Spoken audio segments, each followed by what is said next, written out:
Alors, comme chaque soir, je fais ma petite course à Monop, au Monoprix du coin. Allez, je dois voir un truc dans le rayon. Oh, mais qui voilà, le mardi à Monoprix, mais c'est Thierry Depina. Salut Thierry. Ah, salut Kat. Bah alors tu fais tes courses à Monop toi aussi? Eh ben écoute, mais qu'est-ce que tu fais là? Bah Hein, j'essaie une chemise, qu'est-ce que t'en penses? essayage. Ouais. Eh ben pas mal. C'est pour Thierry, c'est pour Jean-Pierre Pour Thierry. Pour Thierry. Oui. Bon, eh bien écoute, est-ce que tu accepterais d'être la victime de mes interrogatoires? Allez, oui, vas-y. Tu voulais voir qui? Jean-Pierre, Marie-Pierre ou Thierry? Ah ben écoute, je me contenterai avec grande joie de Thierry. Ça tombe bien parce que je suis Thierry. Alors, Oui. dis-moi, puisque tu es consentant, hein, c'est ce que je comprends, Oui. et je rappelle que le consentement n'est pas juste un truc à la mode et qu'on ne force pas l'artiste à se livrer devant la caméra et à faire n'importe quoi. Donc, bah, je te propose de dire quelques phrases à propos de ton spectacle. Qu'est-ce que t'en penses? Avec plaisir. Le mardi à Monoprix. Le mardi à Monoprix. Oh, on dirait une belle comédie, hein. Mais non, pas du tout. L'histoire d'une femme qui s'appelle Marie-Pierre et qui va rendre visite à son papa tous les mardis parce qu'il est veuf et dépendant. Donc tous les mardis, Marie-Pierre va faire le ménage, la lessive, le repassage et puis il faut remplir le frigo jusqu'au mardi suivant parce que papa ne sait pas faire ça. Donc tous les mardis, Marie-Pierre accompagne son papa à Monoprix, mais pas n'importe quel Monop. Le Monop de la ville de son enfance, petite ville de province où tout se dit, tout se sait, où on raconte tout sur tout. Et lorsque Marie-Pierre pousse les portes du Monoprix, tout le monde regarde Marie-Pierre parce que elle est très belle. C'est normal, c'est moi qui l'interprète. Non, mais on la regarde surtout parce qu'avant, elle s'appelait Jean-Pierre. D'autres questions? Oui, d'autres questions. Donc en fait, bon bah alors c'est un monologue, hein. Il raconte un quotidien très ordinaire, donc un papa dépendant qui a besoin d'aide, mais dans lequel quelque chose, justement, comme tu viens de le dire, de non ordinaire vient de surgir. Oui. Et l'entourage de Marie-Pierre voudrait à tout prix retrouver sa vie d'avant, ben ordinaire, hein, comme on dit. Eh oui. Et est-ce que le fait de sortir de sa zone de confort, de ce qui est connu en fait dans la vie, peut porter à l'incompréhension, à la stigmatisation, voire à la cruauté chez le père de Marie-Pierre?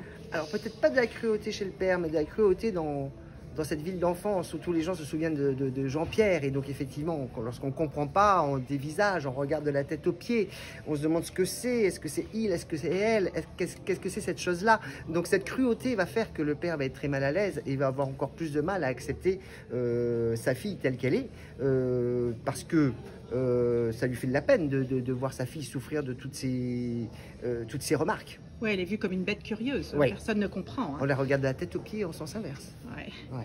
C'est un texte d'Emmanuel Darlet Oui. que tu as utilisé. Qu'est-ce qui fait la force de ce texte? Parce qu'on sent que c'est un témoignage, mais pas un témoignage classique. Les incises, par exemple, ont été laissées je dis, il Oui. dit, je lui dis. Oui, parce que l'intelligence de l'auteur, c'est de faire exister les deux personnages. Donc on entend effectivement le père parler. Marie-Pierre raconte ce que le père dit, parler je dis, et ce père qui s'exprime et qui exprime la douleur d'avoir perdu un fils, donc qui exprime un deuil. Et on entend aussi parler cette fille qui souffre d'avoir ce père qui ne la reconnaît pas. Qui ne la reconnaît pas. Voilà. Alors le rapport du père en besoin d'aide, hein, puisqu'il est dépendant, à cette fille dévouée qui est en demande d'acceptation de son choix, c'est absolument bouleversant. La pièce donc traite de bien plus que du sujet du trouble identitaire et de la transsexualité en fait. Oui, en fait, la transidentité était de prétexte d'écriture pour l'auteur. Là, c'est vrai que l'auteur veut parler de toutes les différences, du regard de l'autre, comment se construire avec le regard de l'autre, et aussi de nos parents dépendants, jusqu'on est prêt à supporter d'un parent dépendant par amour filial, alors que ce propre parent refuse ce que l'on est, parce que le papa de Marie-Pierre refuse ce qui est devenu son fils. Donc effectivement, il y a tout ce questionnement, et tout le questionnement de comment s'assumer, comment être fier de ce que l'on est, malgré le regard de l'autre, ce qui est tout le travail de toute une vie.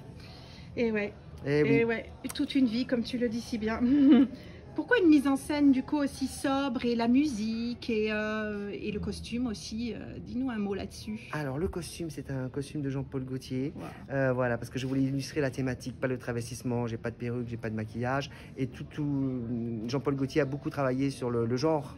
Et je voulais vraiment exprimer ce corps d'homme et ce corps de femme, ce corps d'homme qui disparaît sous ce corps de femme. Donc effectivement, j'ai deux robes. Une première robe où il y a un corps imprimé d'homme, sur lequel j'enfile une robe de sur lesquels il y a un corps imprimé de femme. Et cette transformation, je la fais en direct. Et c'est le passage de l'homme vers la femme que j'essaye de matérialiser par cette robe. Et effectivement, toute la scéno est complètement sobre parce que j'ai voulu travailler sur la transparence et le regard, parce que c'est vrai que Marie-Pierre, elle n'existe pas dans le regard de son père. Elle n'existe plus. Transparence. On peut jouer avec les voilà. mots. Hein. Ouais. Et la musique aussi qui est très poignante en fait, cette musique, ce piano. Oui, alors la musique, ce sont des variations sur un même thème musical. C'est un ami qui a composé et je voulais emmener des respirations dans ce texte qui est extrêmement dense et fort. Et de temps en temps, je voulais avoir ces respirations pour qu'on vive un peu ce que Marie-Pierre ressent. En tout cas, c'est réussi, hein, parce que Merci. c'est vrai qu'on est, voilà, moi j'étais aux larmes à un moment vraiment.